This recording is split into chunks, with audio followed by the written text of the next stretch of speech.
जय श्री कृष्ण मित्रों। दाळ चोखा पलाळवानी, दळवानी अने आथो लाववानी झंझट वगर आज आपणे इन्स्टंटली बनी जाए तेवा हेल्धी नवा ढोकळा तैयार करीशुं। आ ढोकळा एकदम सॉफ्ट बने छे, स्पॉन्जी बने छे अने तेनी साथे हूँ तमारी साथे अहींया टेस्टी एवी लसणनी चटनीनी रेसिपी पण शेर करवानी छुं। तो विडियोने स्कीप कर्या वगर एंड सुधी जोता रहेजो। विडियो पसंद आवे तो विडियोने लाइक करजो અને વિડીયો આખો જોયા પછી તમારા ફ્રેન્ડ્સ અને ફેમિલી મેમ્બર સાથે શેર કરજો।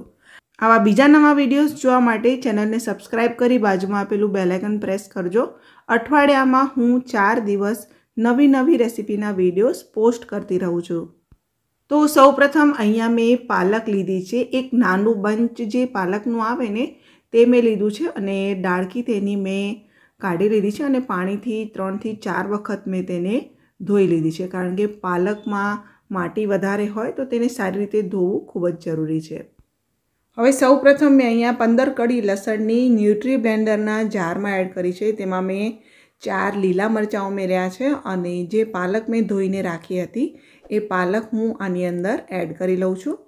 થોડાક મેં અહીંયા લીલા ધાણા પણ ઉમેર્યા છે। 100 ગ્રામ જેટલા લીલા ધાણા મેં ડાળખી સાથે જ ઉમેર્યા છે અને પાણીથી સારી રીતે ધોઈને ઉમેરવાનું છે।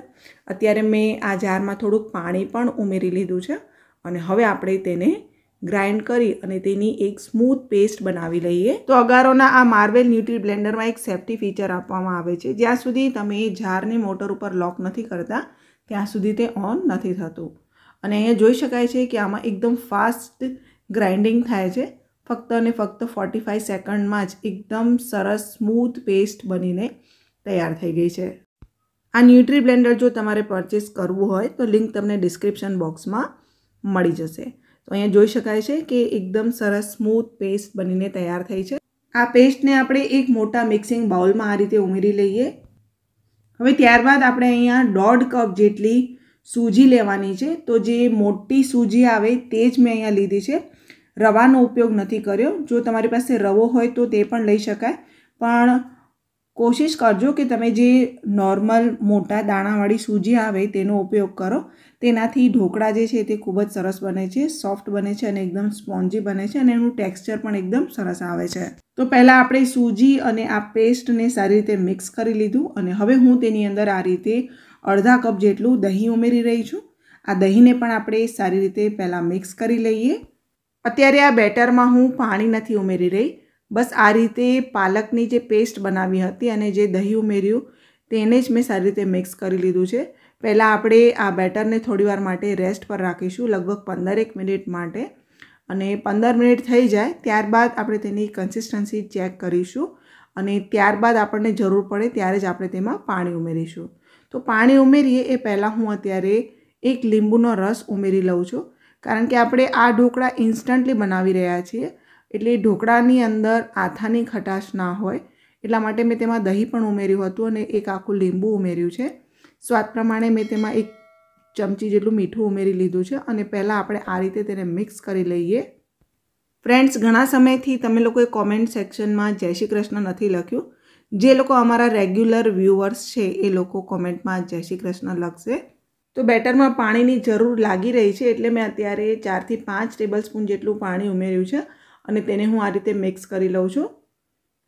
બેટરમાં પાણી ધીરે ધીરે જ ઉમેરવાનું છે, એકસાથે નથી ઉમેરવાનું। જરૂર હોય એટલું જ પાણી ઉમેરવાનું અને બેટર આ રીતે તમારે થોડુંક ઘટ જ રાખવાનું છે। હવે આપણે એક થાળી ઢોકળાની સ્ટીમ કરવા માટે પહેલાં મૂકીશું, એટલે બેટરના હું આ રીતે 2 ભાગ કરી લઉં છું। જ્યારે તમારે ઢોકળાની થાળી સ્ટીમ કરવા માટે મૂકવાની હોય એ સમયે જ તમારે એટલા જ બેટરમાં ઈનો ઉમેરવાનો। तो बेटर में अर्धुं कर्युं एक बाउल में अने तेमां 1 पेकेट ईनो उमेरी लीधो छे अने तेने आपणे सारी रीते मिक्स करी लेवानुं छे। फ्रेंड्स, आ विडियो तमे लोको क्यांथी जोई रह्या छो तमारा गामनुं नाम अने तमारुं नाम पण कॉमेंट सेक्शन में लखजो, एटले मने खबर पड़े कि मारा व्यूअर्स कोण छे अने क्यांथी मारी चेनलने जोता रहे छे। तो अहींया बेटर आपणुं रेडी थई गयुं छे। अहींया ढोकळानी एक मैं थाળી लीधी छे अने तेमां आ रीते हूँ ऑइल लगावीने बधी बाजुथी ग्रीस करी लઉં છું। ત્યારબાદ એ જ થાળીની અંદર આપણે ઈનોવાળું બેટર ઉમેરી લેવાનું છે અને ત્યારબાદ થાળીને આપણે આ રીતે થોડુંક ટેપ કરીશું એટલે બેટર બધી બાજુ એક સરખું ફેલાઈ જશે. આ ઢોકળાની ઉપર હું આ રીતે થોડુંક લાલ મરચું સ્પ્રિંકલ કરું છું. તમે લાલ મરચાંની જગ્યાએ મરી પાવડર પણ સ્પ્રિંકલ કરી શકો છો. અને ત્યારબાદ મેં સ્ટીમરમાં પહેલેથી જ પાણીને ગરમ કરવા માટે મૂકી દીધું હતું. તો એ સ્ટીમરમાં આપણે આ થાળીને આ રીતે મૂકી દઈશું અને ઢાંકી દઈશું અને ગેસની ફ્લેમને આપણે ફૂલ ઉપર રાખીને 15 મિનિટ માટે આ ઢોકળાને સ્ટીમ કરવા માટે મૂકી દઈએ. ત્યાં સુધી લસણની ચટણી બનાવવા માટે મેં અહીંયા 1/4 કપ જેટલું લસણ લીધું છે. તેમાં 1 ટેબલસ્પૂન આપણે આખા ધાણા ઉમેરીશું. ત્યારબાદ આપણે તેમાં 3 ટેબલસ્પૂન શેકેલા ચણા ઉમેરીશું. અડધી ચમચી મેં અહીંયા આમચૂર પાવડર ઉમેર્યો છે. અડધી ચમચી શેકેલા જીરાનો પાવડર ઉમેરીશું. 2 ચમચી હું અહીંયા કાશ્મીરી લાલ મરચાંનો પાવડર ઉમેરી રહી છું. અને ત્યારબાદ આપણે તેની અંદર આ રીતે 5 ચમચી હળદર એડ કરીશું અને સ્વાદ પ્રમાણે આ રીતે 1 ચમચી મીઠું ઉમેરીશું. આ બધું જ આપણે ગ્રાઇન્ડ કરી લેવાનું છે. આ ચટણીને મેં થોડીક કોર્સલી જ ગ્રાઇન્ડ કરી છે આ રીતે, કારણ કે ચટણી જે છે એકદમ સ્મૂથ નથી બનાવવાની. આપણે તેને થોડુંક કૂક કરવાનું છે. તો પેનમાં આ રીતે થોડુંક ઓઇલ ઉમેરી આ ચટણી મેં તેમાં એડ કરી લીધી છે અને ગેસની ફ્લેમને મેં અત્યારે સ્લો ઉપર રાખી છે. અને આ ચટણીને આપણે આ રીતે 1 મિનિટ માટે પહેલાં શેકી લઈએ. તેલમાં આ ચટણી શેકાશે તો તેની ફ્લેવર પણ ખૂબ જ સરસ આવશે અને તેનો કલર પણ ખૂબ સરસ આવશે. 1 મિનિટ ચટણીને તેલમાં શેક્યા બાદ અડધા કપ જેટલી મેં તેમાં છાશ ઉમેરી છે અને તેને મેં આ રીતે મિક્સ કરી લીધું. ત્યારબાદ ફરીથી હું તેની અંદર અડધા કપ જેટલી છાશ ઉમેરી રહી છું. આ છાશ બહુ ખાટી પણ નથી અને બહુ મોરી પણ નથી, નોર્મલ છાશ લીધી છે. છાશને આપણે સારી રીતે મિક્સ કરી લઈશું અને ગેસની ફ્લેમને સ્લો ઉપર રાખીશું. તમે જોશો 1 થી 1.5 મિનિટમાં જ આ રીતે ચટણીમાંથી બધું તેલ છૂટું પડવા લાગશે. અને જોઈ શકાય છે કે જ્યારે આ રીતે તેલ છૂટું પડે તો ચટણીનો કલર પણ ખૂબ જ સરસ દેખાઈ રહ્યો છે અને આ ચટણી ખાવામાં તો એકદમ યમ્મી બની છે. તો અહીંયા આ ચટણી તમને કેટલી લિક્વિડ જોવે એ પ્રમાણે તમે છાશ વધારે કે ઓછી એડ કરી શકો છો. પણ આ રીતે તેમાંથી બધું તેલ છૂટું પડે ત્યાં સુધી તેને કૂક કરવાની હોય છે અને 1 અઠવાડિયા સુધી તે ફ્રીજમાં ખરાબ નહીં થાય. તમારે કોઈ પણ કાચની બોટલમાં તેને રાખવાનું, એટલે અઠવાડિયા સુધી આ ચટણી બિલકુલ ખરાબ નથી થતી. કલર પણ એકદમ સરસ આવ્યો છે. તો ફ્રેન્ડ્સ, આ લસણની ઇન્સ્ટન્ટ ચટણીની રેસીપી જો પસંદ આવી હોય તો એક લાઇક ચોક્કસથી આપજો. તો અહીં આપણી ચટણી બની ત્યાં સુધી લગભગ 15 મિનિટ થઈ અને આપણા ઢોકળા પણ એકદમ સરસ સ્ટીમ થઈ ગયા છે. તમે આ રીતે ટૂથપીક નાખીને પણ ચેક કરી શકો છો. એકદમ સરસ ક્લીન નીકળે છે. તો આ પ્લેટને આપણે બહાર કાઢી લઈશું અને જે બાકીનું બેટર છે તેમાં પણ આપણે ઈનોનું પેકેટ ઉમેરી તેને મિક્સ કરી લઈએ. તો જોઈ શકાય છે કે એકદમ સરસ આપણું આ બેટર પણ રેડી થઈ ગયું છે. અને ઢોકળાની બીજી થાળીને પણ મેં ઓઇલથી ગ્રીસ કરી લીધી હતી અને તેમાં આ બેટર ઉમેરી લઈશું. આ થાળીમાં પણ ઉપરથી લાલ મરચાંનો પાવડર સ્પ્રિંકલ કરીશું અને આ થાળીને પણ આપણે સ્ટીમરમાં મૂકી દઈએ અને 12 થી 15 મિનિટ માટે ફૂલ ફ્લેમ ઉપર સ્ટીમ કરી લઈએ.